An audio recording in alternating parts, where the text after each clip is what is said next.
development is simply a principle that seeks to embrace the needs of every member in society. Take, for example, road construction. You think of making a road inclusive. You do not only think about the motorist. You do not only think about the cyclist. But you think of the old lady with her walker. You think of a woman or a man with a baby in a pram. You think of someone like myself in a wheelchair. You think of someone with a sight impairment. How do they cross the road? You think of someone that is deaf, that cannot hear when you're hooting or you're going to pass. That is inclusive development. And the next question is, so how do we get to inclusive development? I have a theory. I think Zambia as a country and Africa as a continent, we need to rethink our disability policy. Yes, most of you went in overdrive thinking, what is Africa's disability policy? What is Zambia's disability policy? No, I'm not talking about the United Nations Convention on the Rights of Persons with Disabilities. No. I'm not talking about Zambia's Disability Act or policy. No. I'm talking about your policy. The Mark in here, the Mwansa in here, the Jerry in here, every one of you has a policy that you implement when you meet someone such as myself. In my experience, mostly that policy is a policy of emphasizing my limitations, a policy of expanding my limitations and narrowing my potential. My life story is a narrative that is too common here in Zambia and in Africa at large. But it is a story that can change, a story that we need to change, and we can change. I contracted polio at the tender age of 2, and consequently, I became paralyzed. I come from a humble background, and so my family could not even afford buying me a wheelchair. So from preschool, through the most part of my primary education, my dear mother used to carry me on her back to and from school. But I was growing older, and so was she. And at some point, she couldn't do it anymore. And so the family decided it was time to take me to a boarding school, preferably a special school. But the thing about special schools here in Zambia, and in Africa at large, I want to believe, is that they normally start as homes for abandoned children with disabilities. And so was this school that I was taken to. As you can imagine, there were various kinds of disabilities in that school. Some had learning disabilities, some were blind, others were deaf, others were mute. Some had single disabilities, and many others had multiple disabilities. And there was just with my paralyzed legs in a wheelchair. So when it was time to start lessons, the school didn't know where to take me. So the first time around, they took me to a class for children with learning disabilities. Like I said, this was more of a home and less of a school. And so in this classroom, we were made to sit on the cold, hard floor with nothing but pieces of chalk. And the only expectation was for us to replicate whatever the teacher had scribbled on the board. Naturally, not much was going on. But one day, one of the teachers was passing by where I was sitting on the floor. He looked at my writing, and he seemed intrigued. He didn't say anything. He just walked away. Later in the day, I learned I had been transferred to from that class to another class. So this time around, I went to a class for the blind. I wasn't blind, and so you can imagine I had to learn how to read and write in Braille. As a kid, I was first excited. It was a new thing to me. But what I did not realize was that that was hindering my academic progress. And so my teacher elected to change my class once more. This time around, I was taken to a class for the deaf and the mute. Again, you guessed it. I couldn't fit in. I couldn't sign. I couldn't engage with my friends, nor with my teacher. Well, I had exhausted just about every class in that school, so they had to think of plan B. And I was taken to the next school, just adjacent to our school. And this was just a regular school. I got to the school, but I never really got into the school, because most of the classes were on grounds such as this, but just not with the fancy ramp that you can see there. There were stairs, just like that. And so my friends had to help me every day to get into class. Now, the thing about dependency is that it narrows your social circle. It limits the people that will hang out with you, naturally, because you've graduated from being a friend to a burden. And so over time, every day, I was losing a friend until I remained with just a few friends.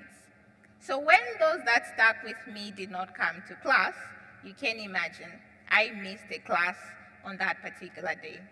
But what really got into me is the indifference of the school administration, the indifference from my teachers.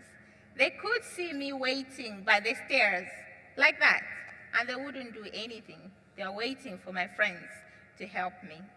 Naturally, I started getting demotivated. I started getting frustrated because I started feeling like a social experiment. And ultimately, my grades went down, and one day I just quit.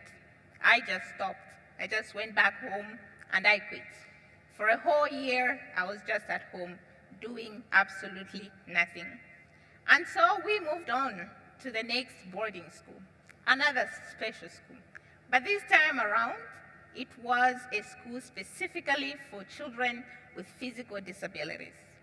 You can imagine, finally, I was home. I was excited because for the first time in my life, somebody was focusing on my potential. Somebody was narrowing my limitations. Somebody was changing the policy of Zambia and the policy of Africa on disability. Within a year, my academic performance improved. And so when I got to the 7th grade, as you may know, I sat for my intermediary exam to graduate to high school. I was not only the best student at my school, I was the best student in the entire district.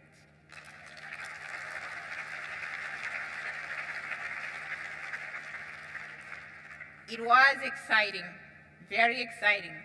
My family was very proud. But it was just getting better. I did not just get good grades, but I got a scholarship to go to one of the most prestigious institutions in the region. For my Zambian listeners, I got a scholarship to go to Mpelembe Secondary School.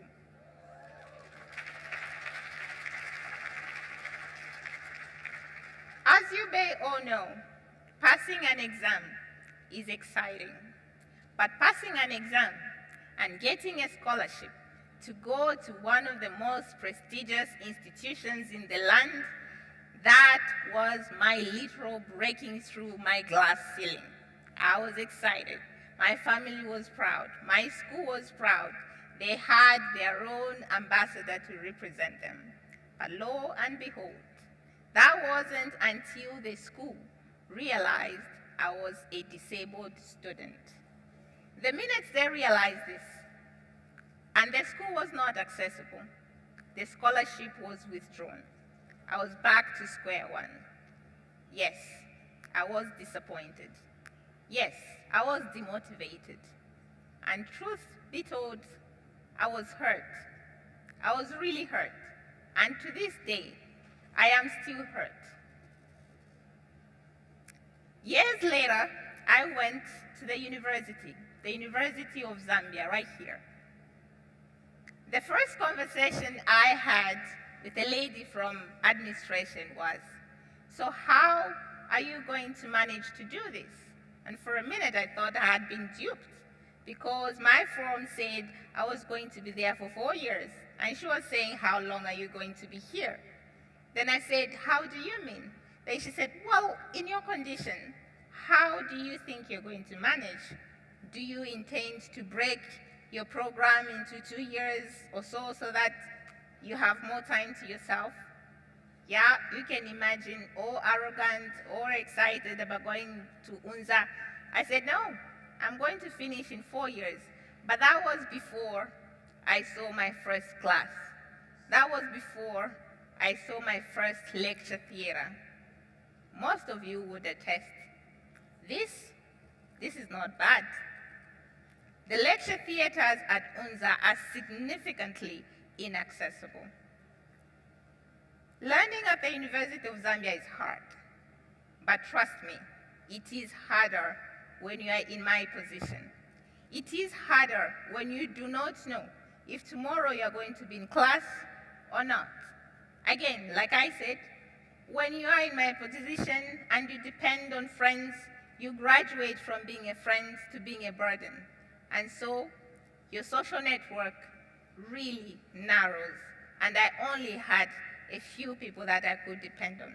But these were also students just like me. To cut the long story short, I completed in 4 years.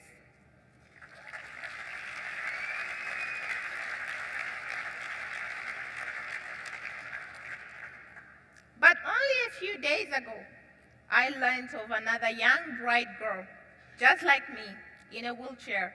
She had 8 points. 8 points at her grade 12 exam. She applied to go to the University of Zambia in the School of Natural Sciences, prestigious school. But that was not until she reported for studies. The first time she went to her class, the class was inaccessible. And when she tried to speak to management, she was told, well, maybe you can consider going into the School of Education. And you might be wondering, so what's so bad about going into the School of Education? Nothing. Nothing is bad about being an educator. There's everything good about being an educator. I am grateful for educators. But this girl worked hard. She worked hard for her dreams. She wanted to be a doctor. She was accepted in the School of Natural Sciences until she got to the university. So why the School of Education, you might be wondering as well. The School of Education has one program, and that is a program in special education. And the School of Education, coincidentally, is the only building with a lift in the entirety of the University of Zambia. Now, my question is, do we have that program specifically for students with special needs, or do we have that program for every individual student with an interest in special education? That is how our institution is focusing on the limitations of its other students, instead of focusing on the potential, the narrowing the potential and focusing on the limitations. And you might be thinking, well, this is just a problem in the schools and tertiary institutions. Today, I work in the public service. I am a statistician. I work in the tourism industry. But the irony of my job, the irony of my limitations, my physical limitations, and the irony of the sector that I work in is the fact that most of these institutions, the bars, the lodges, the hotels, most of them are not accessible. What does that mean? It means I cannot even actively participate in my own job, even in a job that I am qualified to do. I cannot actively participate in that job. The reason being our policy on disability. We are more focused on expanding, emphasizing limitations, and narrowing potential. And you might be thinking, well, this is just a problem for those of you guys who are disabled already. I had a friend, for the most part of his life, who was able-bodied, respectable member of our society, respectable member in his field. But then again, he had a bout of diabetes, and so he was amputated. He had to adapt to using a prosthetic leg. He recovered, he started using his leg, but as you may attest, it takes a while to adjust to something like that in the later stages of your life. He got back to work, but unfortunately, his office was not functionally accessible. Do you know what he used to do when he came to the office? He had to do his work seated in the car park. Yes, that is our policy on disability. Could you imagine yourselves today in the work that you do, how active you are today? God forbid, should you be disabled tomorrow, would you be working in your car in the car park? No, I don't think so. And so we think, well, but why? Why do we have these challenges? I have a theory. The church. Zambia, my country, is a very religious country. Constitutionally, we are a Christian nation, which is great. 80%, I would say, of Zambians are practicing Christians. But on one hand, I celebrate the church, especially the traditional churches. I applaud them for what they have done and what they continue to do. Their contributions towards the welfare of children and persons with disabilities. But at the same time, I fought them as well. I fought them for that very welfare model, because that model informs you as society. It informs me as a person with a disability, that I am this person that is supposed to be taken care of from the cradle to the grave. And we need to change that. We need to start talking about empowerment. We need an empowerment model, a model that informs me from childhood that I could be the lady that I am today, a policy that informs you that if you had a child who's disabled today, you never know. You just never know. And then we have the other side of the church, what I call the healing ministry, the Pentecostal churches, with all due respect to everyone here who's from the Pentecostal churches. The Pentecostal churches paints a picture of persons with disabilities or children with disabilities as miracles waiting to happen.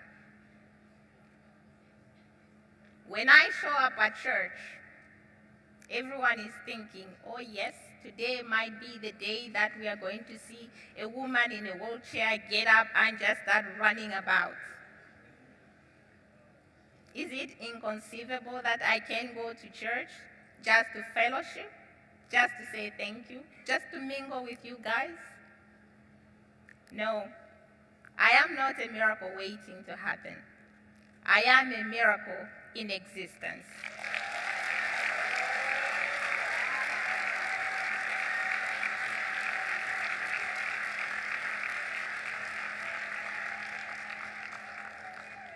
I often wonder, what would happen if every nation in this world had that policy of waiting for a miracle to happen? What would have happened to Helen Keller? What would have happened to Stevie Wonder? What would have happened to Professor Hawking today? No, America did not wait for a miracle to happen. They tapped into that miracle. And that is why, even today, with his significant disabilities, Professor Hawking is still doing great works.